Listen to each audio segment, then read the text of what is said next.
Jane Eyre by Charlotte Bronte, Chapter 35. He did not leave for Cambridge the next day, as he had said he would. He deferred his departure a whole week, and during that time he made me feel what severe punishment a good yet stern, a conscientious yet implacable man can inflict on one who has offended him.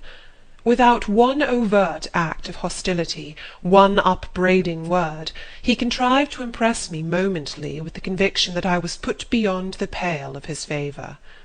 Not that St. John harboured a spirit of unchristian vindictiveness, not that he would have injured a hair of my head, if it had been fully in his power to do so. Both by nature and principle he was superior to the mean gratification of vengeance. He had forgiven me for saying I scorned him in his love, but he had not forgotten the words, and as long as he and I lived he never would forget them. I saw by his look, when he turned to me, that they were always written on the air between me and him. Whenever I spoke, they sounded in my voice to his ear, and their echo toned every answer he gave me.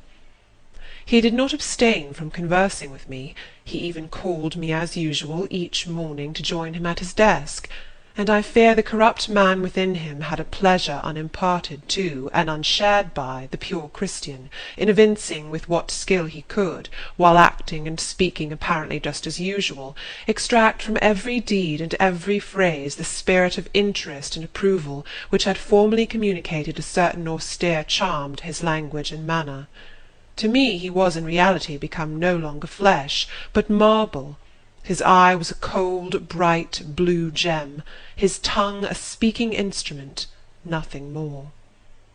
All this was torture to me, refined, lingering torture. It kept up a slow fire of indignation and a trembling trouble of grief, which harassed and crushed me altogether. I felt how, if I were his wife, this good man, pure as the deep sunless source, could soon kill me without drawing from my veins a single drop of blood, or receiving on his own crystal conscience the faintest stain of crime. Especially I felt this when I made any attempt to propitiate him. No ruth met my ruth. He experienced no suffering from estrangement, no yearning after reconciliation, and though more than once my fast-falling tears blistered the page over which we both bent, they produced no more effect on him than if his heart had been really a matter of stone or metal. To his sisters, meantime, he was somewhat kinder than usual, as if afraid that mere coldness would not sufficiently convince me how completely I was banished and banned. He added the force of contrast, and this I am sure he did not by force, but on principle. The night before he left home, happening to see him walking in the garden about sunset, and remembering as I looked at him that this man, alienated as he now was, had once saved my life, and that we were near relations, I was moved to make a last attempt to regain his friendship. I went out and approached him as he stood leaning over the little gate. I spoke to the point at once. "St. John, I am unhappy because you are still angry with me. Let us be friends." "I hope we are friends," was the unmoved reply, while he stood watching the rising of the moon, which he had been contemplating as I approached. "No, St. John, we are not friends as we were. You know that." "Are we not? That is wrong. For my part, I wish you no ill and all good." "I believe you, St. John, for I am sure you are incapable of wishing any one ill. But as I am your kinswoman, I should desire somewhat more of affection than that sort of general philanthropy you extend to mere strangers." "Of course," he said, "your wish is reasonable, and I am far from regarding you as a stranger." This, spoken in a cool, tranquil tone, was mortifying and baffling enough. Had I attended to the suggestions of pride and ire, I should immediately have left him, but something worked within me more strongly than those feelings could. I deeply venerated my cousin's talent and principle. His friendship was of value to me. To lose it tried me severely. I would not so soon relinquish the attempt to reconquer it.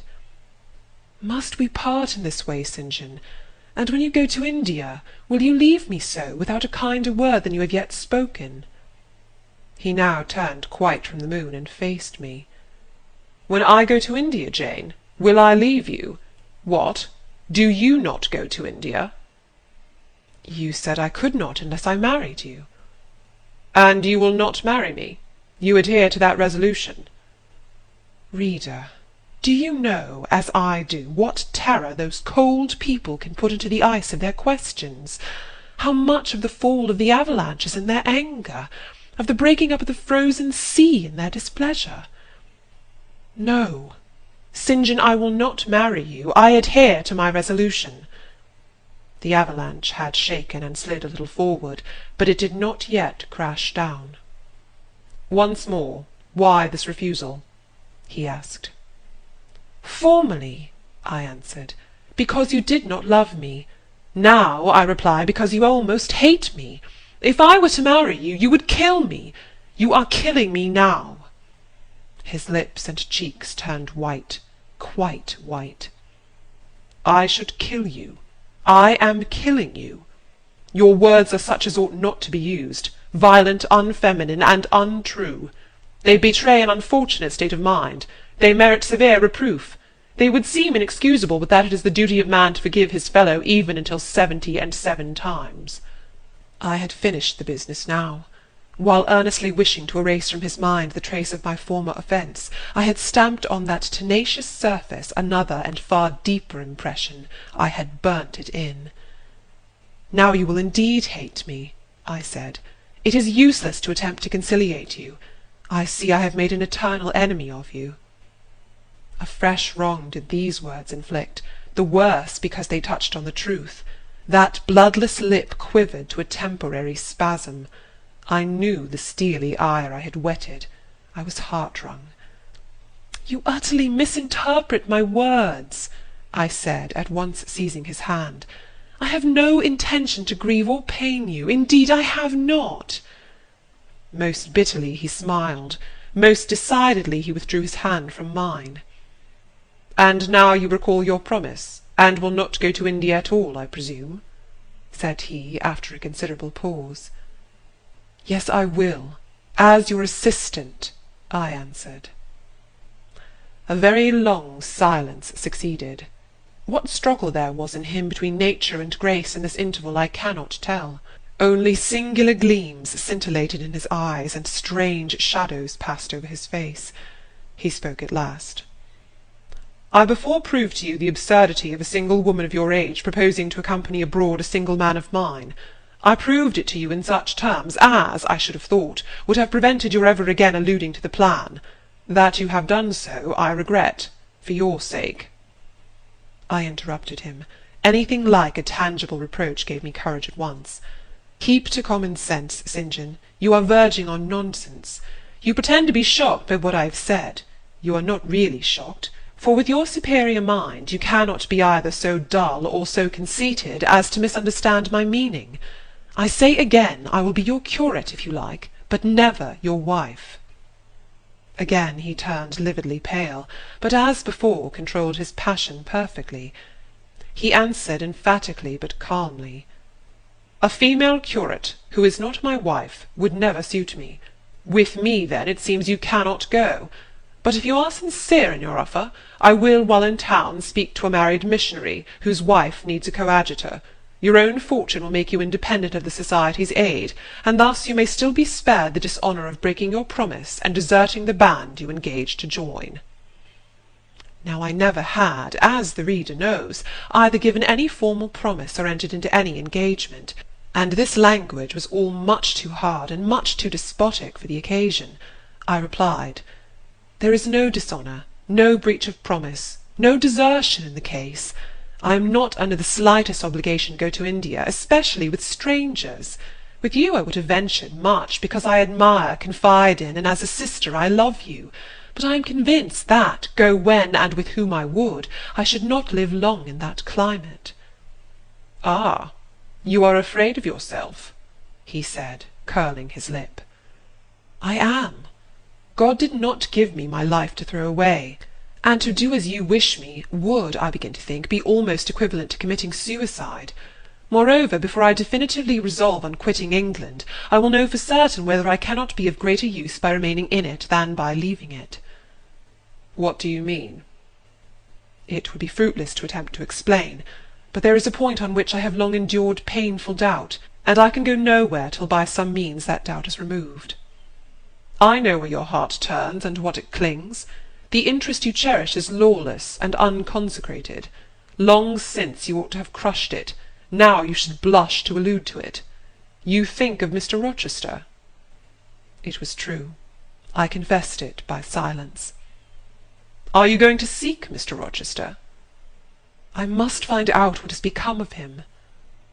It remains for me, then, he said, to remember you in my prayers, and to entreat God for you in all earnestness that you may not indeed become a castaway. I had thought I recognized in you one of the chosen, but God sees not as man sees. His will be done. He opened the gate, passed through it, and strayed away down the glen. He was soon out of sight. On re-entering the parlour, I found Diana standing at the window, looking very thoughtful. Diana was a great deal taller than I. She put her hand on my shoulder, and stooping examined my face. "Jane," she said, "you are always agitated and pale now. I am sure there is something the matter. Tell me what business St. John and you have on hands. I have watched you this half-hour from the window. You must forgive my being such a spy, but for a long time I have fancied I hardly know what. St. John is a strange being." She paused. I did not speak. Soon she resumed. "That brother of mine cherishes peculiar views of some sort respecting you, I am sure. He has long distinguished you by a notice and interest he never showed to anyone else. To what end? I wish he loved you. Does he, Jane?" I put her cool hand to my hot forehead. "No, Di, not one whit." "Then why does he follow you so with his eyes, and get you so frequently alone with him, and keep you so continually at his side? Mary and I had both concluded he wished you to marry him." "He does. He has asked me to be his wife." Diana clapped her hands. "Oh, that is just what we hoped and thought! And you will marry him, Jane, won't you? And then he will stay in England." "Far from that, Diana. His sole idea in proposing to me is to procure a fitting fellow-labourer in his Indian toils." "What? He wishes you to go to India?" "Yes." "Madness!" she exclaimed. "You would not live 3 months there, I am certain. You never shall go. You have not consented, have you, Jane?" "I have refused to marry him." "And have consequently displeased him?" she suggested. "Deeply. He will never forgive me, I fear. Yet I offered to accompany him as his sister." "It was frantic folly to do so, Jane.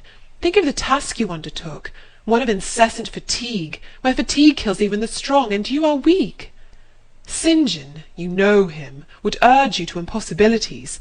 With him there would be no permission to rest during the hot hours, and unfortunately I have noticed whatever he exacts you force yourself to perform. I am astonished you found courage to refuse his hand. You do not love him, then, Jane?" "Not as a husband." "Yet he is a handsome fellow." "And I am so plain, you see, Di. We should never suit." "Plain? You? Not at all. You are much too pretty as well as too good to be grilled alive in Calcutta." And again she earnestly conjured me to give up all thoughts of going out with her brother. "I must indeed," I said, for when just now I repeated the offer of serving him for a deacon, he expressed himself shocked at my want of decency. He seemed to think I had committed an impropriety in proposing to accompany him unmarried, as if I had not from the first hoped to find in him a brother, and habitually regarded him as such. "What makes you say he does not love you, Jane?" "You should hear himself on the subject. He has again and again explained that it is not himself, but his office he wishes to mate. He has told me I am formed for labour, not for love, which is true, no doubt. But in my opinion, if I am not formed for love, it follows that I am not formed for marriage. Would it not be strange, Di, to be chained for life to a man who regarded one but as a useful tool? Insupportable, unnatural, out of the question. And then, I continued, though I have only sisterly affection for him now, yet, if forced to be his wife, I can imagine the possibility of conceiving an inevitable, strange, torturing kind of love for him, because he is so talented, and there is often a certain heroic grandeur in his look, manner, and conversation. In that case my lot would become unspeakably wretched. He would not want me to love him, and if I showed the feeling, he would make me sensible that it was a superfluity, unrequired by him, unbecoming in me. I know he would. "And yet St. John is a good man," said Diana. "He is a good and a great man, but he forgets pitilessly the feelings and claims of little people in pursuing his own large views. It is better, therefore, for the insignificant to keep out of his way, lest in his progress he should trample them down. Here he comes. I will leave you, Diana." And I hastened upstairs as I saw him entering the garden. But I was forced to meet him again at supper. During that meal he appeared just as composed as usual. I had thought he would hardly speak to me, and I was certain he had given up the pursuit of his matrimonial scheme. The sequel showed I was mistaken on both points. He addressed me precisely in his ordinary manner, or what had of late been his ordinary manner, one scrupulously polite. No doubt he had invoked the help of the Holy Spirit to subdue the anger I had roused in him, and now believed he had forgiven me once more. For the evening reading before prayers he selected the 21st chapter of Revelation. It was at all times pleasant to listen while from his lips fell the words of the Bible. Never did his fine voice sound at once so sweet and full, never did his manner become so impressive in its noble simplicity as when he delivered the oracles of God. And to-night that voice took a more solemn tone, that manner a more thrilling meaning, as he sat in the midst of his household circle, the May moon shining in through the uncurtained window, and rendering almost unnecessary the light of the candle on the table. As he sat there, bending over the great old Bible, and described from its page the vision of the new heaven and new earth, told how God would come to dwell with men, how he would wipe away all tears from their eyes, and promised that there should be no more death, neither sorrow nor crying, nor any more pain, because the former things were passed away. The succeeding words thrilled me strangely as he spoke them, especially as I felt, by the slight, indescribable alteration in sound, that in uttering them his eye had turned on me.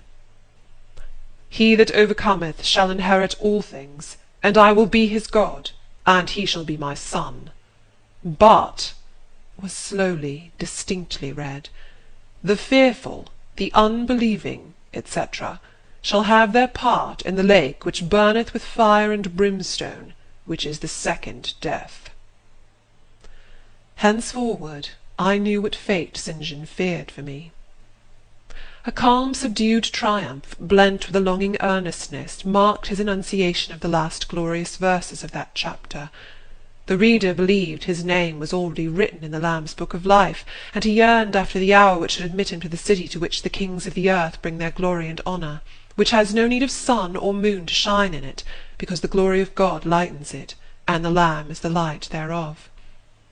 In the prayer following the chapter, all his energy gathered, all his stern zeal woke. He was in deep earnest, wrestling with God, and resolved on a conquest. He supplicated strength for the weak-hearted, guidance for wanderers from the fold, a return, even at the 11th hour, for those whom the temptations of the world and the flesh were luring from the narrow path.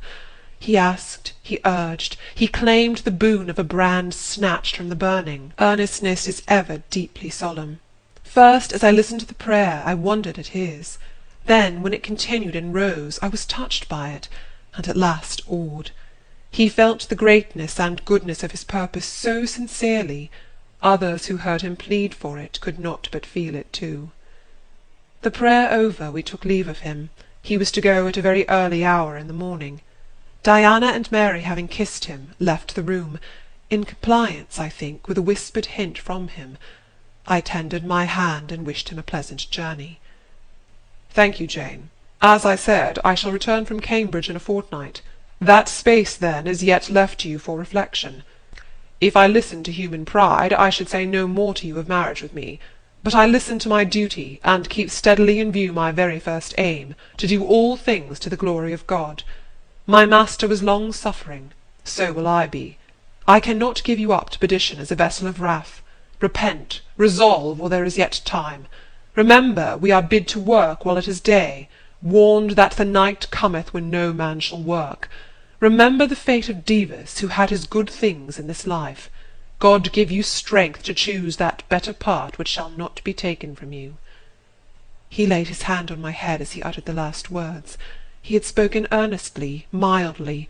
His look was not indeed that of a lover beholding his mistress, but it was that of a pastor recalling his wandering sheep, or better, of a guardian angel watching the soul for which he is responsible. All men of talent, whether they be men of feeling or not, whether they be zealots or aspirants or despots, provided only they be sincere, have their sublime moments when they subdue and rule. I felt veneration for St. John, veneration so strong that its impetus thrust me at once to the point I had so long shunned. I was tempted to cease struggling with him, to rush down the torrent of his will into the gulf of his existence, and there lose my own. I was almost as hard beset by him now as I had been once before, in a different way, by another. I was a fool both times. To have yielded then would have been an error of principle. To have yielded now would have been an error of judgment. So I think at this hour, when I look back to the crisis through the quiet medium of time, I was unconscious of folly at the instant. I stood motionless under my hierophant's touch. My refusals were forgotten, my fears overcome, my wrestlings paralysed. The impossible, i.e. my marriage with St. John, was fast becoming the possible. All was changing utterly with a sudden sweep. Religion called, angels beckoned, God commanded, life rolled together like a scroll, death's gates opening showed eternity beyond.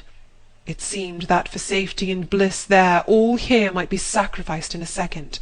The dim room was full of visions. "Could you decide now?" asked the missionary. The inquiry was put in gentle tones. He drew me to him as gently. Oh, that gentleness! How far more potent is it than force! I could resist St. John's wrath. I grew pliant as a reed under his kindness. Yet I knew all the time, if I yielded now, I should not the less be made to repent some day of my former rebellion. His nature was not changed by 1 hour of solemn prayer. It was only elevated. I could decide if I were but certain, I answered. Were I but convinced that it is God's will I should marry you, I could vow to marry you here and now, come afterwards what would. My prayers are heard, ejaculated St. John. He pressed his hand firmer on my head, as if he claimed me. He surrounded me with his arm, almost as if he loved me. I say almost, I knew the difference, for I had felt what it was to be loved. But like him, I had now put love out of the question, and thought only of duty. I contended with my inward dimness of vision, before which clouds yet rolled. I sincerely, deeply, fervently longed to do what was right, and only that. Show me the path, I entreated of heaven. I was excited more than I had ever been, and whether what followed was the effect of excitement the reader shall judge. All the house was still, for I believe all except St. John and myself were now retired to rest. The one candle was dying out. The room was full of moonlight. My heart beat fast and thick. I heard its throb. Suddenly it stood still to an inexpressible feeling that thrilled it through and passed at once to my head and extremities. The feeling was not like an electric shock, but it was quite as sharp, as strange, as startling. It acted on my senses as if their utmost activity hitherto had been but torpor, from which they were now summoned and forced to wake. They rose expectant. Eye and ear waited while the flesh quivered on my bones. "What have you heard? What do you see?" asked St. John. I saw nothing, but I heard a voice somewhere cry, "Jane! Jane! Jane!" Nothing more. "Oh God! What is it?" I gasped. I might have said, "Where is it?" for it did not seem in the room, nor in the house, nor in the garden. It did not come out of the air, nor from under the earth, nor from overhead. I had heard it. Where or whence, forever impossible to know. And it was the voice of a human being, a known, loved, well-remembered voice, that of Edward Fairfax Rochester, and it spoke in pain and woe, wildly, eerily, urgently. "I am coming!" I cried. "Wait for me! Oh, I will come!" I flew to the door and looked into the passage. It was dark. I ran out into the garden. It was void. "Where are you?" I exclaimed. The hills beyond Marsh Glen sent the answer faintly back. Where are you?" I listened. The wind sighed low in the firs. All was moorland loneliness and midnight hush. "Down, superstition!" I commented, as that spectre rose up black by the black yew at the gate. "This is not thy deception, nor thy witchcraft. It is the work of nature. She was roused and did no miracle, but her best." I broke from St. John, who had followed and would have detained me. It was my time to assume ascendancy. My powers were in play and in force. I told him to forbear question or remark. I desired him to leave me. I must and would be alone. He obeyed at once. Where there is energy to command well enough, obedience never fails. I mounted to my chamber, locked myself in, fell on my knees, and prayed in my way, a different way to St. John's, but effective in its own fashion. I seemed to penetrate very near a mighty spirit, and my soul rushed out in gratitude at his feet. I rose from the thanksgiving, took a resolve, and lay down, unscared, enlightened, eager but for the daylight.